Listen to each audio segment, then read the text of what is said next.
ইলিশের পর এবার আম। আর এই আম কেবল ফল নয়, এক মোক্ষম কূটনৈতিক বার্তা। চীনের বাজারে ঢুকে পড়েছে বাংলাদেশের মধুর আম, আর এতেই ধাক্কা খাচ্ছে দিল্লি। ডক্টর ইউনূসের আম কূটনীতিকে এবার পাল্টে দেবে দক্ষিণ এশিয়ার রাজনৈতিক ছক। চাঁপাইনবাবগঞ্জের বাগান থেকে সরাসরি চীনের চাংশা শহরে পৌঁছেছে বাংলাদেশের ৩ টন তাজা আম। দেশের ইতিহাসে প্রথমবার বাংলাদেশ থেকে সরাসরি চীনে তাজা আম রপ্তানি। চীনের হুনান প্রদেশের হুয়াংহুয়া আন্তর্জাতিক বিমানবন্দরে পৌঁছানোর পর ১ মিনিটও দেরি হয়নি কাস্টমস ক্লিয়ারেন্সে। ফাইটোস্যানিটারিটি সার্টিফিকেট হোক কিংবা শিপিং লেভেল, সবখানেই বাংলাদেশের প্রস্তুতির ছাপ স্পষ্ট। ফল পরীক্ষা করে কর্মকর্তারা বলেছেন, নো ইস্যু, পারফেক্ট কোয়ালিটি।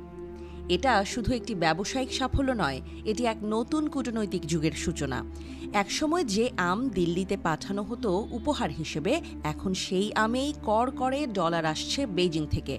নামমাত্র মূল্যে না, রীতিমতো ন্যায্য মূল্যে কেনা হচ্ছে চাঁপাইনবাবগঞ্জের সেরা জাতের আম। বিশ্বখ্যাত তার সুগন্ধ, মিষ্টতা আর সূক্ষ্ম গঠন।